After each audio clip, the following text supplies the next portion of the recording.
કેમ છો? મજામાં? સુવાક્યોની દુનિયામાં, સુવિચારની દુનિયામાં આપનું સ્વાગત છે.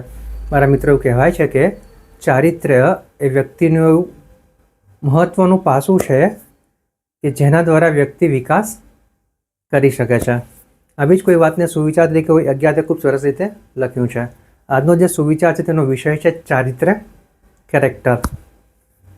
કોઈ અજ્ઞાતે લખ્યું છે કે તમે લંકામાં છો કે અયોધ્યામાં તે મહત્ત્વનું નથી, પરંતુ તમારું ચારિત્ર્ય મંથરાનું છે કે વિભીષણનું તે મહત્ત્વનું છે.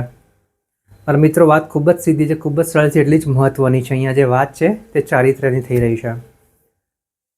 જે લોકોએ રામાયણ જોઈ છે, રામાયણ વાંચી છે, રામાયણ સાંભળી છે, તે બધાને જ ખબર છે કે મંથરા કોણ અને વિભીષણ કોણ. અહીંયા જે વાત છે તે ચારિત્ર્યની છે. જેમ મંથરા અયોધ્યામાં રહેવા છતાં પણ તેના પોતાનામાં અંદર એવી ઘણી બુરાઈઓ હતી જેના હિસાબે આજે કોઈ પણ વ્યક્તિ જો મંથરાને યાદ કરે તો એમ જ સમજે ને એમ જ માને કે મંથરા એટલે ખરાબ વ્યક્તિત્વ, ખરાબ ચારિત્ર્ય. એની સામે વિભીષણ કે જે લંકામાં જન્મ્યા, જે રાવણના સગા ભાઈ હતા, તેમણે હંમેશા પોતાના ચારિત્ર્યને મહત્ત્વ આપ્યું. જ્યાં સાચું હોય, સત્ય હોય એનો જ સાથ આપવાનો તેમણે નિર્ણય કર્યો. આખા લંકા દેશની સામે એકલા ઊભા રહ્યા. અને આજે એવી વાત છે કે જ્યારે પણ લંકાની વાત થાય ત્યારે વિભીષણને સારી નજરે જ જોવામાં આવે, વિભીષણનું ચારિત્ર્ય એક સારી રીતે જ જોવામાં આવે.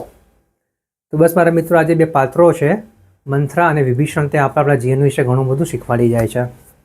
આપણે ઘણી વખત પરિસ્થિતિઓનો વાંક કાઢતા હોઈએ છીએ કે મને આ મળ્યું હોત તો હું આ કરી શકત, મને પેલું મળ્યું હોત તો પેલું કરી શકત, પણ મારી પરિસ્થિતિ ખરાબ છે એટલે હું કશું નહીં કરી શકું.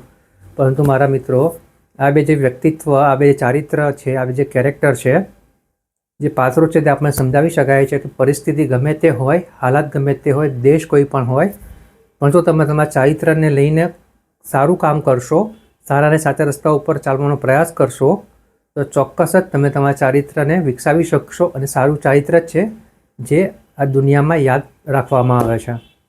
તે પછી ખરાબ ચારિત્ર હોય તો ખરાબમાં ગણાય છે અને સારું ચારિત્ર સારી રીતે ગણાય છે. તો બસ મારા મિત્રો, આપણે પણ આ દુનિયામાં આવ્યા છીએ તો આપણને ખબર જ છે કે આ દુનિયામાંથી આપણે ઉપર કશું જ નથી લઈ જવાના. ફક્ત ને ફક્ત આપણું ચારિત્ર, આપણી જે ઓળખ છે તે જ આપણે અહીંયા મૂકીને જઈશું.